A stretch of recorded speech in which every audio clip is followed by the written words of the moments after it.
La prévol du Pioneer 200. On va commencer donc toujours pareil, hein, on regarde l'aspect général de la machine pour voir si les ailes sont bien parallèles au sol, ce qui semble être le cas ici. Donc a priori pas de problème de pneus, ici il n'y a pas d'amortisseur. Concernant le niveau d'huile, alors c'est un bon sujet sur cette machine. Elle utilise un moteur Rotax assez différent des moteurs d'avion Continental ou Lycoming, avec une gestion d'huile qui est différente. Et donc on s'est fait piéger déjà quelques fois, donc on va regarder cela avec attention. On va commencer par aller chercher un petit sopalin. Lorsque on a acheté cette machine, il n'y avait pas de trappe d'huile et il fallait décapoter le capot avant chaque vol. C'était quand même assez pénible, donc on a rajouté cette trappe d'huile. Donc on l'ouvre en appuyant sur ce bouton là et puis en retenant ça. Voilà. Donc là on a le trappe d'huile qui est ouverte. Et ce qui va nous intéresser, c'est donc le bouchon d'huile. Alors, les conditions dans lesquelles je fais ces vidéos, l'avion n'a pas tourné depuis une douzaine d'heures, quasiment 24 heures, donc il est froid. Et on va regarder ce qui se passe au niveau de la jauge à huile. Voilà, donc ça, je le mets juste à côté pour ne pas oublier de le remettre. Et puis ce qui va m'intéresser, c'est donc la petite jauge à huile qui est au fond là. Voilà, qui est ici, je vais la récupérer. J'essuie. Et quand elle est essuyée, je vais la remettre au fond. Je l'enlève. Voilà. Et là, on voit que le niveau est un petit peu en dessous de la moitié. Je vais la remettre dedans. Et maintenant, on va brasser le moteur. Et pour brasser le moteur, on vérifie que les magnétos sont bien sur off.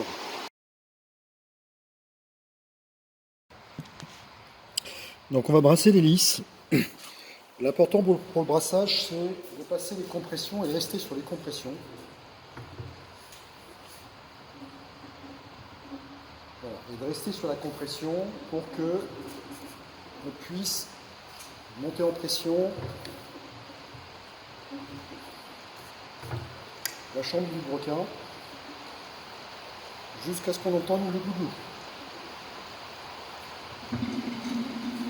Voilà. Et donc le glouglou, on vient de l'entendre. On va du coup maintenant vérifier la jauge. Qu'est-ce qui s'est passé? Bon, là, on voit que le niveau, finalement,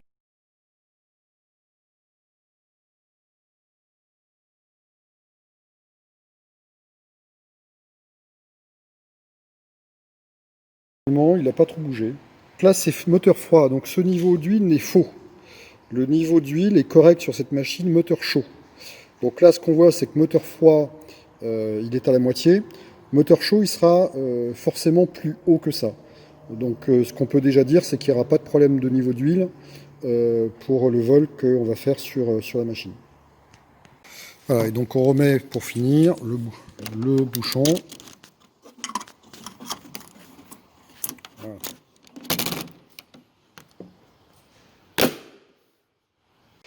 Alors une petite remarque sur la verrière de cette machine. Lorsque cette verrière va être ouverte, la partie ici, la joint, va passer juste au-dessus du bouchon de réservoir d'essence. Si jamais on a laissé les clés sur le réservoir d'essence, on va casser les clés et le robinet et on va casser en plus la verrière. Donc il est extrêmement important que lorsque l'on ouvre la verrière sur cette machine, on s'assure que les clés ne soient pas sur le bouchon de réservoir. Il y a plusieurs jeux de clés pour la machine, donc c'est pas parce qu'on a des clés dans sa poche que tout va bien. Il faut que visuellement on regarde est-ce qu'il n'y a pas de clé sur ce bouchon de réservoir. Ça c'est vraiment important pour la préservation de la verrière. Pour la prévol Provendite, donc on s'est déjà assuré que les clés magnéto étaient, les magnétos étaient sur off. On va donc simplement vérifier du coup les vis du capot et les Zeus. Bon, sur cette machine, il y a peu de chances que les Zeus s'enlèvent. Voilà, mais on va quand même tous les regarder. Au niveau des pales d'hélice,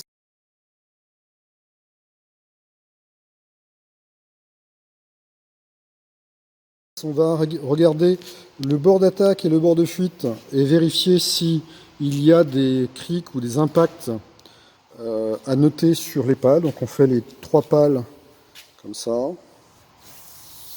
Voilà. C'est important de détecter très tôt tout endommagement sur ces pales.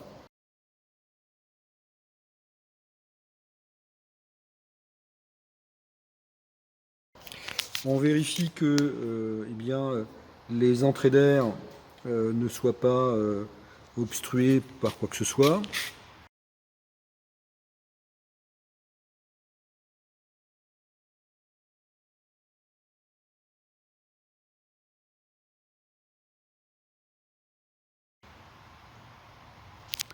Et puis l'entrée d'air principale, donc ici, là, le radiateur d'air, d'eau, et en bas. Voilà. On vérifie qu'il n'y a pas de traces de flaques de liquide de frein sous chacune des roues, hein, pour vérifier que le circuit frein est étanche. Et puis on vérifie à cette mesure-là la jambe de train, qu'est-ce que la boulonnerie est bien présente, l'état du pneu. On en profite pour regarder les pneus de ce côté-là. Et ici, tout ça a l'air correct. De l'autre côté, on vérifie les vis de nouveau.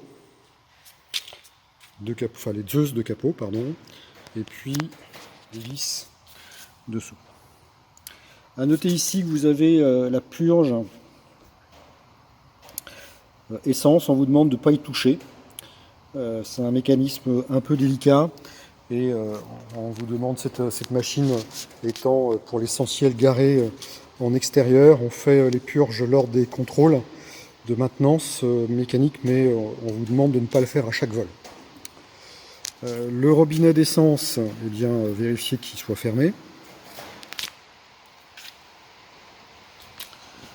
Vérifier l'état du garde-boue, qu'il soit correctement fixé. Voilà, on voit d'ailleurs en dessous le câble de l'antenne radio, et puis ici le câble du parachute de cellule. On va évidemment regarder l'état général de la surface de l'aile. Par-dessus et par-dessous.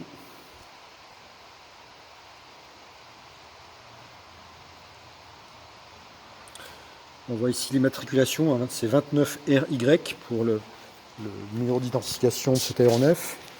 Et puis ici donc on a le statique, donc la statique est ici avec 2 trous.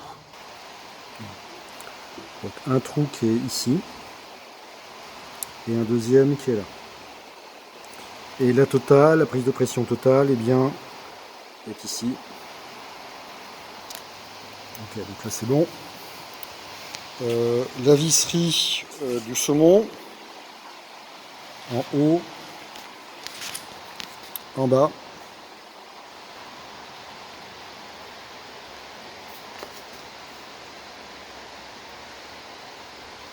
Et l'état donc général de l'aile dessous. Côté aileron, on va là aussi vérifier que lorsqu'on soulève l'aileron, le manche vient vers nous. Là l'aileron est baissé, là l'aileron est levé, c'est dans le bon sens. On vérifie que les charnières, il n'y a rien de particulier.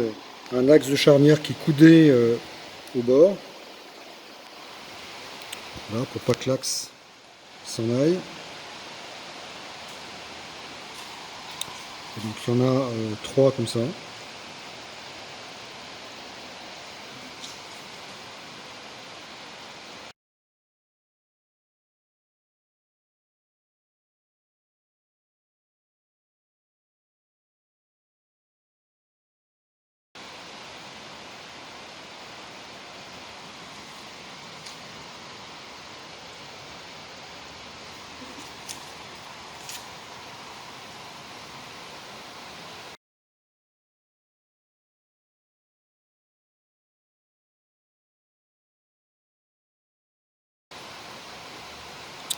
Voilà. Concernant les volets,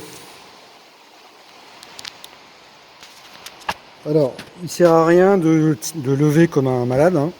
Il n'y a pas d'intérêt à ça. L'important c'est de regarder surtout les charnières, que les plaquettes, que les plaques métalliques soient bien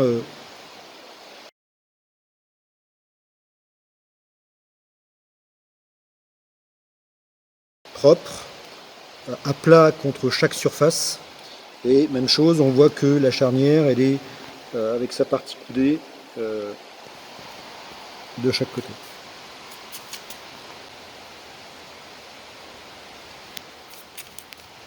Ici on a la commande de volet, on vérifie que le boulon est présent.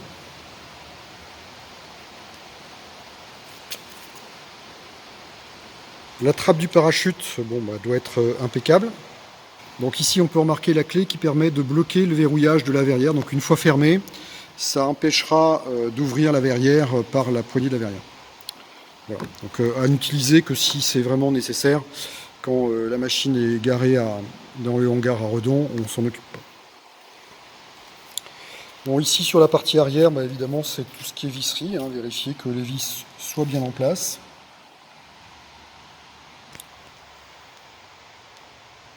Voilà.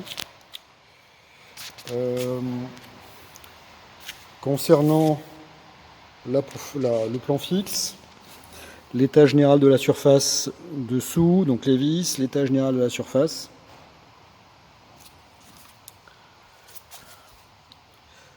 Les vis ici, là-bas. Alors le plan fixe, effectivement, on peut le faire jouer un petit peu verticalement, il ne doit pas bouger. Donc il ne s'agit pas de lever ou de pousser comme un malade. Voilà, mais le plan fixe doit être fixe, quoi. Hein, mais il s'agit juste de le vérifier. Il est certain que si vous mettez votre poids sur le plan fixe, vous allez finir par le casser. C'est quand même pas l'objectif de la manœuvre. Sur la gouverne de profondeur, et bien même chose, visserie en haut et en bas.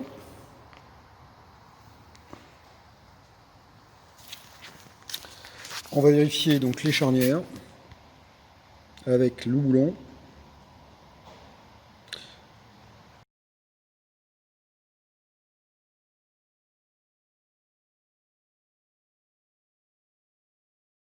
Voilà,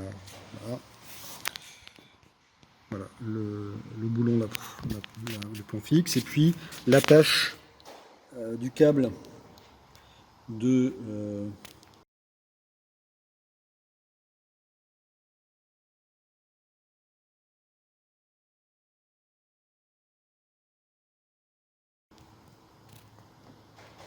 la gouverne de direction, que cette attache est correcte à droite et à gauche.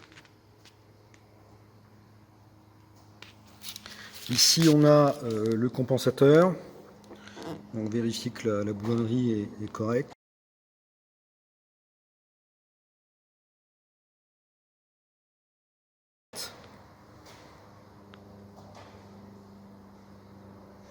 Voilà.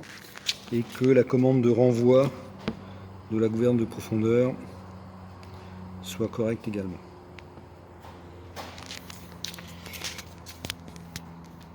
Et puis donc les différents boulons en haut et en bas. Ici la charnière gauche.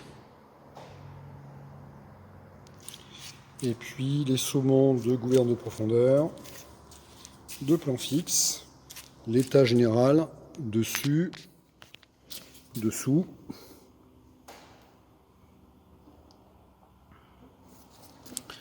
Et puis le renvoi de la commande de profondeur qui est là.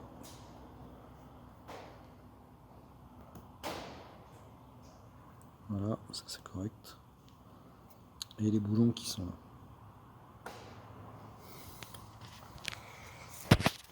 Bon, ensuite sur les volets, bien même chose que tout à l'heure.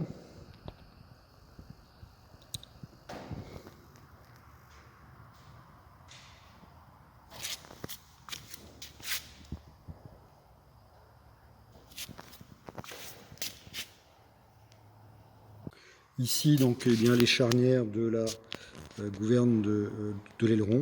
Je vais la trouver, voilà.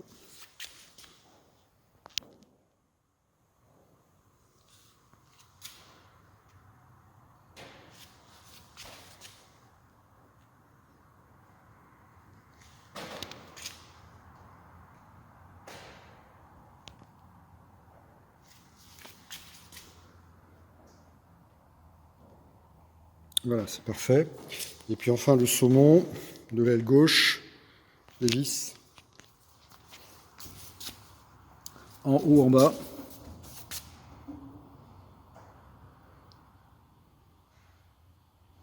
L'état général de la surface.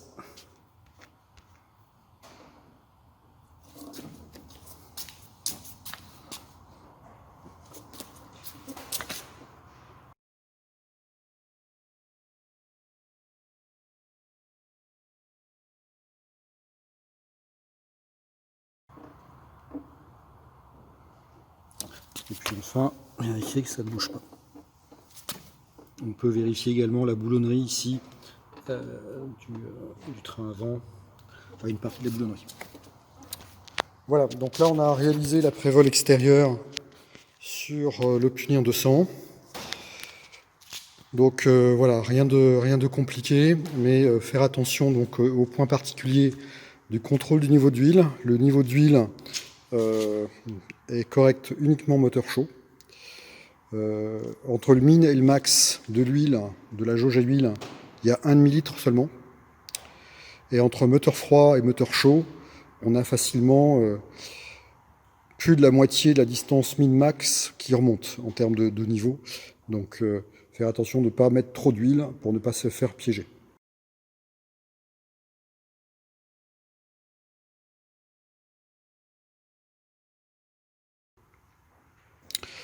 Dans la prévole, j'ai oublié de signaler tout à l'heure, le pot d'échappement, eh bien, on va vérifier qu'il est fixe. Là encore, on ne tire pas comme un malade. Hein, l'objectif n'est pas de le casser, c'est juste de vérifier qu'il soit fixé. Voilà, eh bien écoutez, voilà, j'ai rien d'autre à dire. Si éventuellement l'axe, voilà, l'axe de la roue, hein, qu'il n'y ait pas de ça, que l'axe de la roue, le boulon d'axe de roue soit bien en place. Voilà, on peut le vérifier quand même comme ça.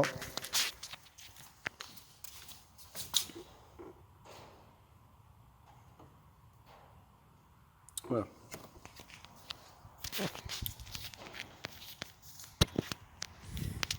Eh bien écoutez, bon vol.